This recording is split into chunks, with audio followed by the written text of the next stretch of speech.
It starts with silence. A message left unread. A call that never comes. At first, you think maybe they're busy, maybe something came up. But as hours turn to days, you realize they're not coming back.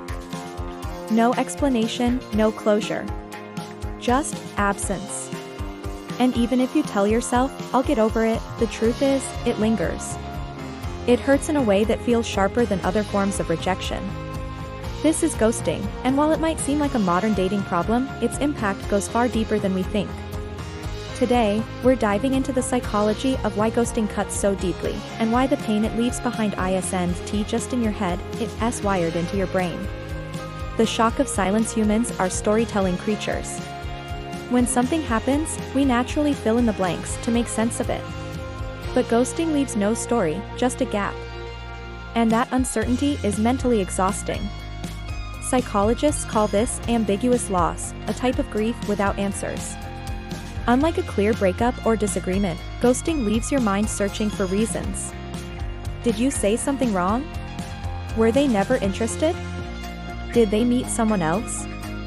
The brain hates unfinished puzzles, and ghosting gives you nothing to solve, so your thoughts keep circling, sometimes for weeks or months.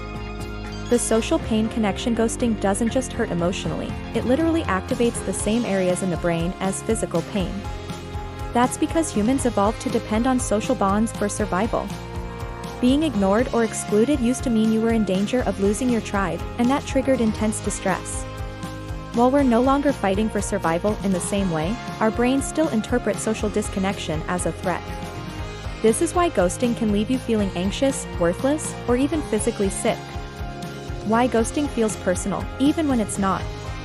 One of the most damaging effects of ghosting is that it often feels like a reflection of your worth. Without context, you assume the problem is you.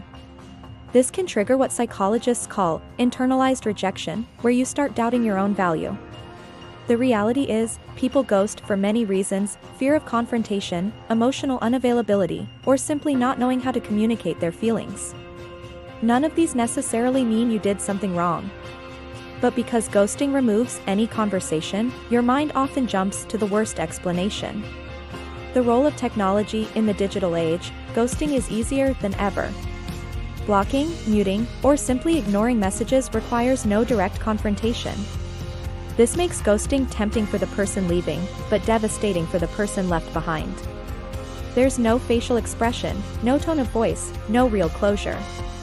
Just silence amplified by the fact that you can still see their life online, but you're no longer part of it. How to heal after being ghosted. Recovering from ghosting means giving yourself the closure the other person didn't. Here's how: acknowledge the pain, don't downplay it. Feeling hurt is valid. Challenge the narrative, remind yourself that ghosting says more about their communication skills than your worth. Limit digital triggers, unfollow, mute, or block if needed to stop reopening the wound. Focus on secure connections, spend time with people who show up for you consistently. Rebuild self-worth, engage in activities that remind you of your value and strengths. The takeaway: ghosting hurts so deeply because it combines rejection, uncertainty, and the loss of control. It leaves an open loop your brain desperately wants to close. But the absence of their explanation doesn't mean the absence of your own healing. You may never get their why, but you can still create your own how you move forward, how you protect your self-worth, and how you choose relationships that offer respect and clarity, not silence.